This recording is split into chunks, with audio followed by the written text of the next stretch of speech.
Welcome friends, প্রত্যেককে স্বাগত আমাদের ইউটিউব চ্যানেলে। যে সমস্ত ভিউয়ার্সরা প্রথমবার চ্যানেলটি দেখছেন তারা অবশ্যই চ্যানেলটিকে সাবস্ক্রাইব করে দেবেন এবং চ্যানেলের পাশে থাকা বেল আইকনটি প্রেস করবেন যাতে এই ধরনের খবরাখবর সবচেয়ে আগে সবচেয়ে দ্রুত আপনাদের কাছে পৌঁছে যায়।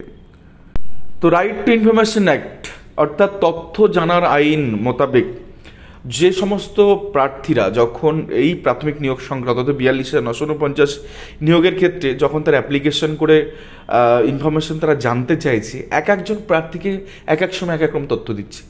একই অ্যাপ্লিকেশন একই ব্যক্তি করেছে, তার দুরকম অ্যান্সার চলে এসছে।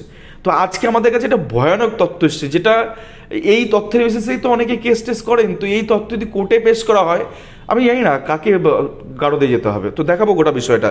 ডিস্ট্রিক্ট উত্তর দিনাজপুর, তো ডিপিএসসি উত্তর দিনাজপুর আমরা জানি 2016 ক্ষেত্রে মেমো নাম্বার ছিল 2202 বিপি 2016। তো সেখানে যদি আমরা সমস্ত ক্যাটাগরি অর্থাৎ non exempted, exempted, ex serviceman, PH, para teacher, তার সাব ক্যাটাগরি সব যদি যোগ করে দিই, অর্থাৎ এই নন এক্সামটেড জেনারেল 858, বাংলা মিডিয়ামটা শুধু বলছি, আর exempted Bangla medium 415, then ex সার্ভিসম্যানে 68, দেন পিএইচ 76, আবার প্যারা টিচারের ক্ষেত্রে 97, নন এক্সামটেড, আর এক্সামটেডের 47, সম্পূর্ণটা যোগ করি সব মিলে পিএইচ এবং এক্স সার্ভিসম্যান মিলে, তাহলে টোটাল সংখ্যাটা দাঁড়ায় 1577টা পোস্ট হচ্ছে general.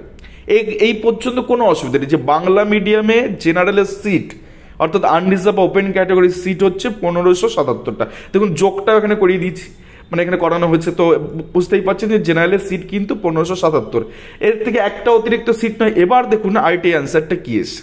IT অ্যান্সারে same memo number দিয়ে বলা হচ্ছে যে টোটাল 741টা প্রথম কতজন অ্যাপয়েন্টমেন্ট ইস্যু হয়েছে, সেক্ষেত্রে ওরা বলেছে এটা। দেন সেকেন্ড পয়েন্টে চলে আসুন। দেখুন উত্তর দিনাজপুরের ক্ষেত্রে কি বলছে, যে এই উত্তর দিনাজপুর ডিপিএসসির ক্ষেত্রে মেমো নাম্বার সেই 2202 বিপি 2016, ডেটেড 26/9/2016, অর্থাৎ 42,949 অংশ, আর গোটা ভ্যাকান্সি প্রজেকশনটা সেটা 42,949।